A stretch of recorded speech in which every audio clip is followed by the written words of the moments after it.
سلام، زه اوس د ټکلامګان صحرا د جنوبي سرحد ډېرې وچې سیمې ته راغلی یم. دلته لمریزې وړانګې بیخي ډېرې تیزې دي، نو راځي له لمریزې انرژي څخه د استفادې معلومات ترلاسه کړئ.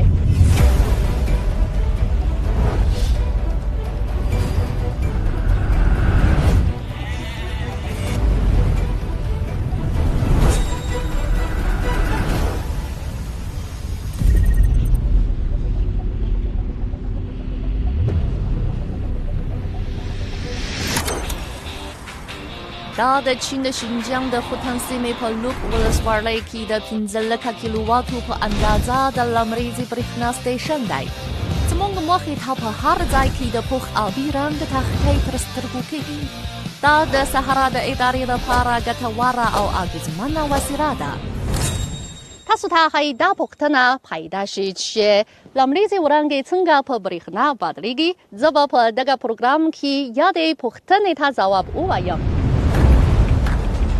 د لمریزې برېښنا تختی له سیلیکون څخه جوړیږي او بې شمېره کوچنۍ برېښنایي ذرې لري.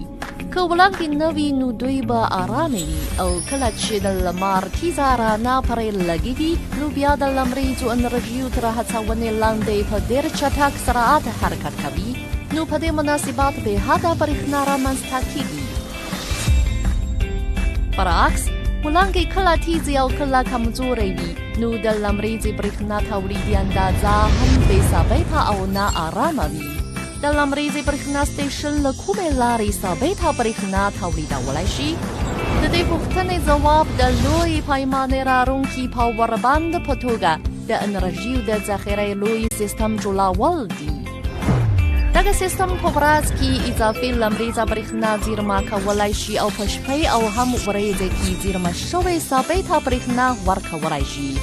د همدې په رڼا کې لمریزه انرژي مناسبه کارول کېږي او پر لمریزې برېښنا د ورځې او شپې د نوبات او د اقلیمي بدلون محدودیت نه وي. اوس په لوک ولسوالۍ کې د لمریزې برېښنا د پروژو عمومي ظرفیت 15 کیلوواتو ته رسیږي او هر کال یې د پاکې برېښنا تولیدي اندازه څه باندې 980 میلیونه ساعت کیلوواتو ته رسیږي. په دې مناسبت په کال کې د 2 اکساید کاربن د ایستنې د کمښت اندازه 8,500 ټنو ته رسیږي.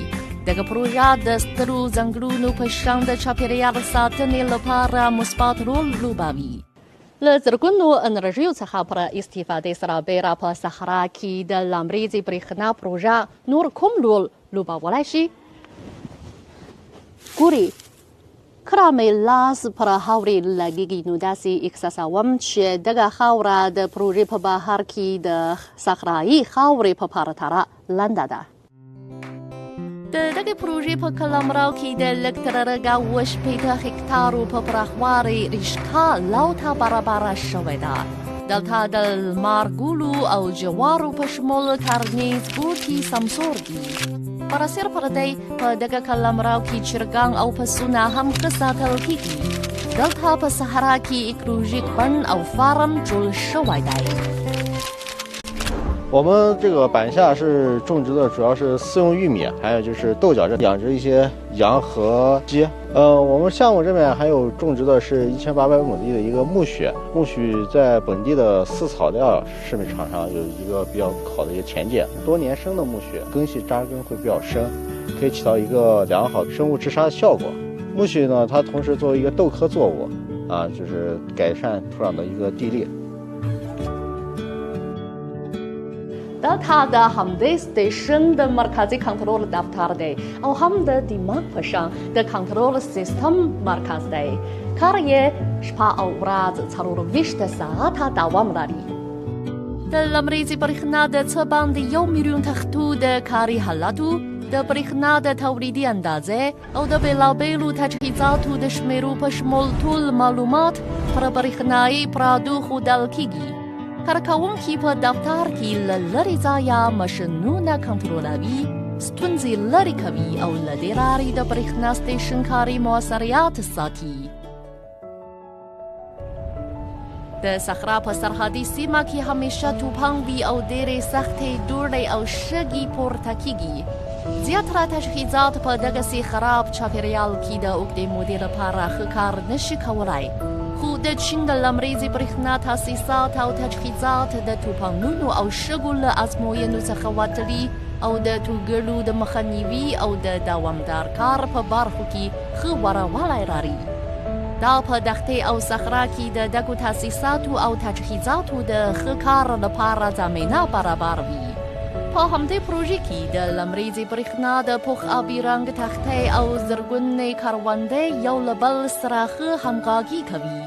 یوه خوا یې عصري ساینس او تخنیک او بله خوا یې سمسور طبیعت دی. دا د بشر او طبیعت ترمنځ د همغږۍ ښه کړی تصویر پنځوي. دا د شینجیانګ په لوپو ولسوالۍ کې د لمریزې برېښنا د پروژې په رڼا کې د صحرا د ادارې تجربه دی. له صحرایي سیمې څخه تر سمسور ځای پورې د چین د برېښنا تولیدونکي د لمریزې برېښنا د پروژو له لارې د لمر ګټې اخلي، ګرځنده شګې بندوي او د کوششونو په رڼا کې یې د ځمکې بڼه بدله شوې ده. نو راځئ دوی وستایو.